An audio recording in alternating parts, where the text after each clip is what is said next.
let's get to the fact that the Giants. We talked about this earlier. They were going to do a special thing. It was part of their 100th season anniversary special here. They were going to go ahead and decide the greatest play in New York Giants history. So they had it. Last week there, I believe Thursday. Cause I was thinking about going, so to be up in Jersey, but I had to go to a high school graduation. That's why I was up in there. Yippee! And now next Thursday they're gonna actually have a live feed on YouTube on that. So we'll talk about that during the show. But they announced the 100th anniversary season special, the best play ever in New York Giants history, and it's probably not going to be a shock to you guys which one won. It's the helmet catch. It's got to be the helmet catch. I said it's got to be the helmet catch, guys. Like, that play was so amazing. And the crazy thing is, some people forget sometimes that wasn't the touchdown. Touchdown was, a few plays later to Plexico Burtis. That's what got us in that position. Yeah. But that was like, I have to get a first down scenario.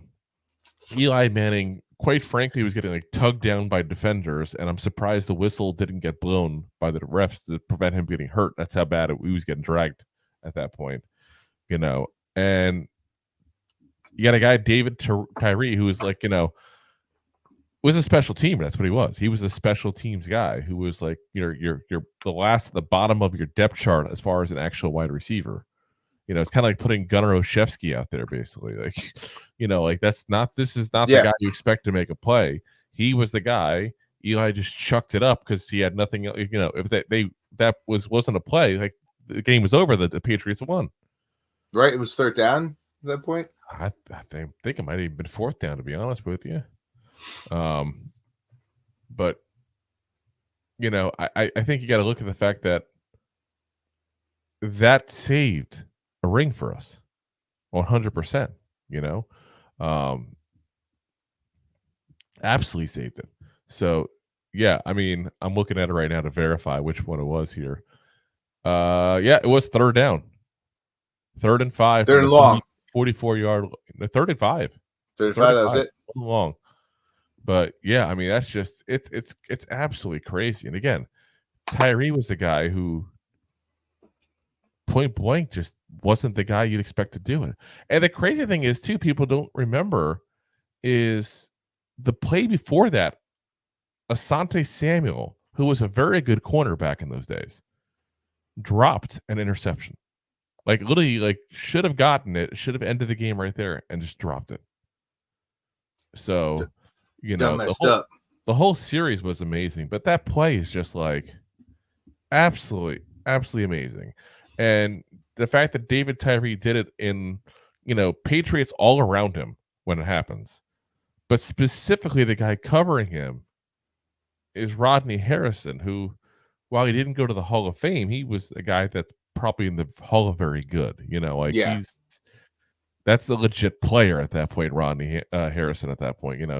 You get a guy who point blank barely played on offense, making a catch against a guy who was at least in consideration for the Hall, even though he never got in. He was a guy that at least got some votes every year when voting came around, and had a long career between the Chargers and the Patriots, and as a very, very good safety in this league.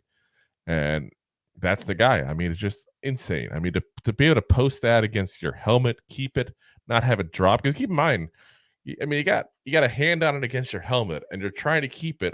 When that impact happens, when you hit the ground, that's so easy to pop at. It's not even funny. Oh, the ball is round. It's not like it's like a square object against that, or it's concave enough to fit and wrap around that helmet.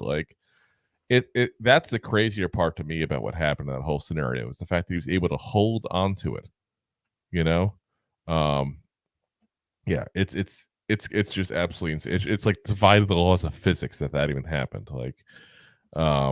But luckily he caught it. We got the win.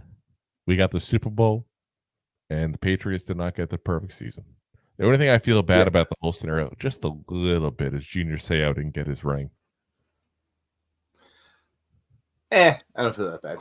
No, and I don't feel that bad. But I mean, especially given what happened to later on and stuff like that.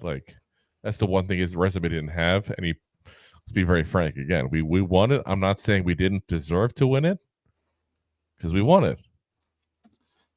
But I think if you play that game 10 times, the Patriots win more often than the Giants. Probably 9 times. Yeah, exactly. Like that's what I'm saying. It had to be that kind of exact scenario, basically. So, and you have to figure too, like that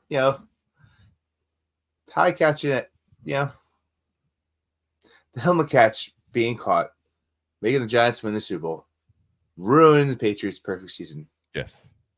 So this was, if they had won this game, they would probably have been called the best football player ever. Team ever.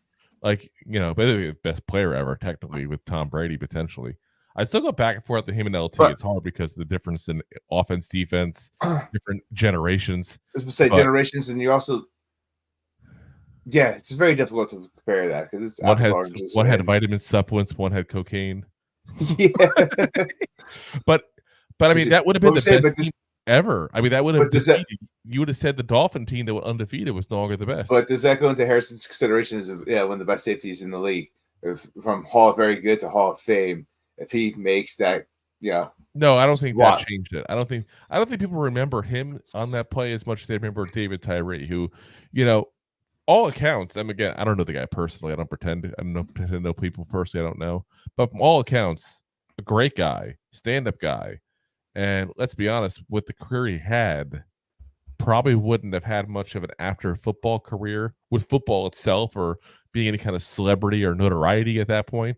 But because he had that, he got a lot of speaking engagements and stuff. I know afterwards and stuff like that. You see him at a lot of Giants events still, where if he didn't make that one play, you got David who? Oh yeah, that guy who played special teams 10 years ago. You know what I mean? Like, yeah, the guy was pretty good in special teams. He wrote a book, I believe. Even he got a lot of kudos for it at that point there. The special catch. It was a guy who deserved it. A guy who was by all means a great guy. So, you got to like when good things happen to good people. That's for sure. Yeah. Thanks for listening to Two Giant Goofballs, a New York Giants podcast. We appreciate your support. Thanks so much.